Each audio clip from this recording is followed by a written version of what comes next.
Okay, this video is to see if the Brothers Scan & Cut SDX 225 will cut through 3 layers of vinyl. So I have this pretty white floral on top of the white and backed with white.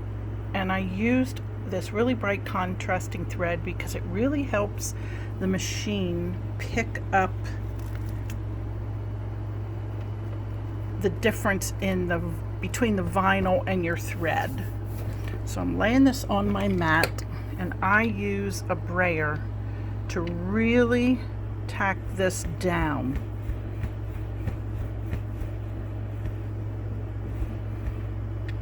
But then I also put tape on it, so I'll be right back. Now this time I used painter's tape because we are going through 3 layers of vinyl, and that's a little bit thicker than what we traditionally do with a snap tab. So I'm going to select my direct cut, save to the machine. It's on color, my 12 by 12 mat, because this is a little longer than 6 inches. Now we're going to say start. The lever is in the correct number 2 position, and we're going to let it just scan that.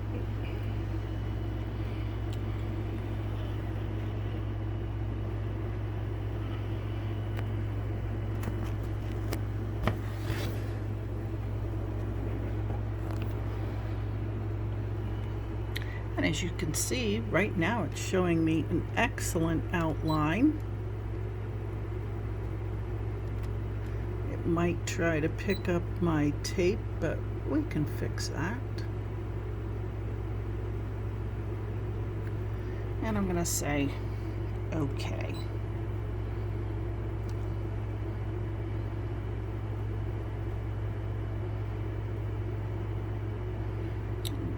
Look at that nice outline it gives me, but I'm still going to go in and do a little smoothing.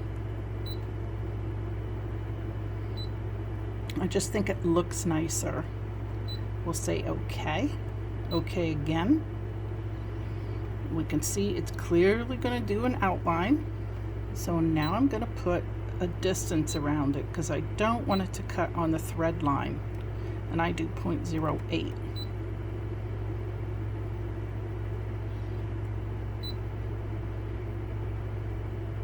And as you can see, it's got a nice, we probably could have smoothed a little better if you were to look at that. It really had a little bit of roughness in it, and I'm hoping that the smoothing here, let's see if we still have our outline, is going to make that a little nicer. So there, that looks a little better. It's still a little, I think, a little rough on this side. And I'm not exactly sure why, but it's the type of stitching on these that will usually do it. But we're going to go ahead and cut it and see if it'll cut, because that's what we wanted to try. And hopefully, with all that vinyl, it not only cuts, but does not move on me.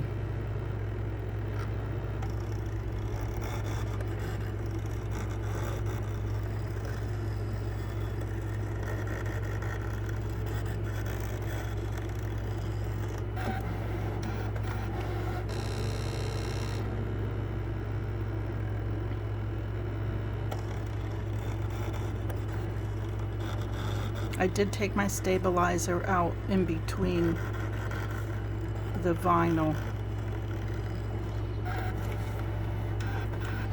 That's cutting that first layer. I can see that one up.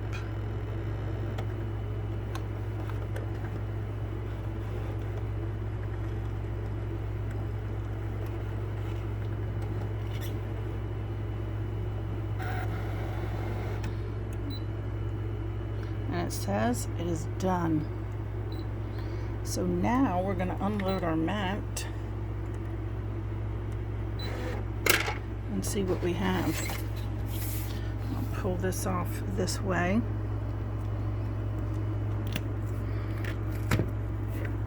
Lift our first piece up,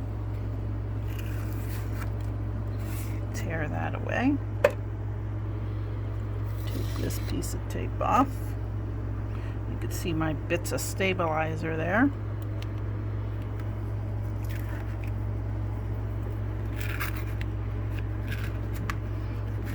Stuck well to my mat. This is a little difficult to do one-handed, so pardon the interference.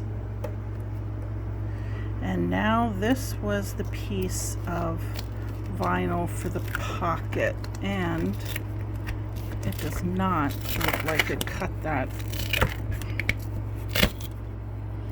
Let's see if it did anything to it. No. There's an outline. You can barely see it, but it did not cut through it. I'm wondering if it was because of the type it was, because it has kind of a flannel background to it. I'm going to see if any part of it is loose that I could pull it off. Okay, it had enough of an outline that I managed to cut it, and as you can see, it looks very smooth looking. And this is what I used to cut it.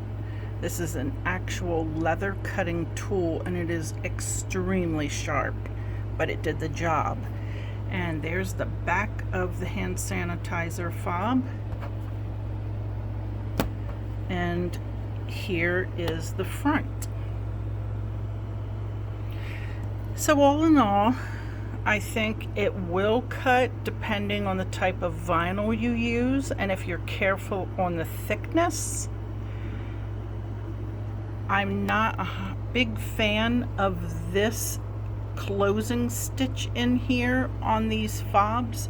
I really wish that that could be eliminated, because I'm not 100% sure it's needed. And I think it would make a nicer looking fob, but that's just me.